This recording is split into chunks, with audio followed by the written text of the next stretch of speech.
Asian cup বাছাইয়ে সিঙ্গাপুরের বিপক্ষে ম্যাচের আগে একটি প্রস্তুতি ম্যাচ খেলবে বাংলাদেশ।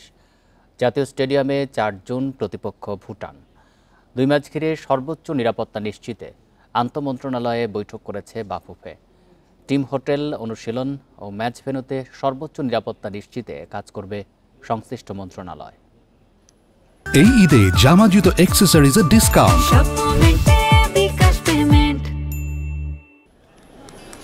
১০ জুন সিঙ্গাপুরের বিপক্ষে এশিয়ান কাপ বাছাই, তার আগে ৪ জুন ভুটানের সঙ্গে প্রস্তুতি ম্যাচ খেলবে বাংলাদেশ। এই ২ ম্যাচের জন্য বাফুফেকে সর্বাত্মক সহায়তা করবে সরকার। মঙ্গলবার জাতীয় ক্রীড়া পরিষদে হয়েছে আন্তঃমন্ত্রণালয় বৈঠক। বাফুফের প্রতিনিধিরা আলোচনায় বসেন যুব ও ক্রীড়াসহ সংশ্লিষ্ট অন্যান্য মন্ত্রণালয়ের কর্তা ব্যক্তিদের সঙ্গে। বিমানবন্দর থেকে টিম হোটেল, অনুশীলনের মাঠ ও ম্যাচ ভেন্যু সব জায়গায় নেওয়া হবে ৩ স্তরের নিরাপত্তা। পর্যাপ্ত পরিমাণে পুলিশ ফোর্স মোতায়েন থাকবে, সেনাবাহিনী থাকবে, বিজিবি থাকবে, যেন কোনো বর্তমান পরিস্থিতিতে এখানে যেন কোনো প্রকার নিরাপত্তা বিঘ্নিত না হয়। আর খেলার আগের দিন থেকেই সকল ধরনের নিরাপত্তা নিশ্চিত করবে এবং দোকানপাট যেন বন্ধ থাকে সেই বিষয়টা আমাদের নিশ্চিত থাকবে। দেশি দলগুলো উঠবেন যেসব হোটেলে, সেই হোটেলে আমাদের নিরাপত্তা ব্যবস্থা থাকবে।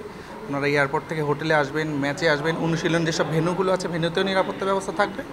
আর ম্যাচ চলাকালীন সময়ে ম্যাচের যে দিন, এদিন এখানে ট্রাফিকের ডিভিশন থেকে অবশ্যই প্রোগ্রাম থাকবে, যেখানে ডাইভারশন বা যে পরিকল্পনা নেওয়া হয় নিশ্চিত নিরাপত্তা থাকবে। ২ হোম ম্যাচ ঘিরে সরকারের সহায়তায় আশ্বস্ত বাফুফে। সংস্কার পরবর্তী জাতীয় স্টেডিয়াম নিয়েও সন্তোষ প্রকাশ।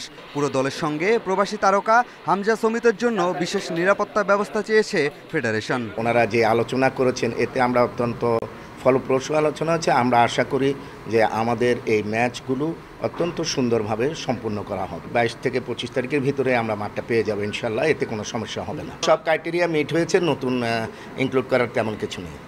প্রস্তুতি ম্যাচ এগিয়ে আসায় একদিন আগে ৩০ মে থেকে শুরু হতে পারে জাতীয় দলের ক্যাম্প, তবে সিদ্ধান্ত এখনও চূড়ান্ত হয়নি। পিয়াস সাহা, ইন্ডিপেন্ডেন্ট নিউজ, ঢাকা।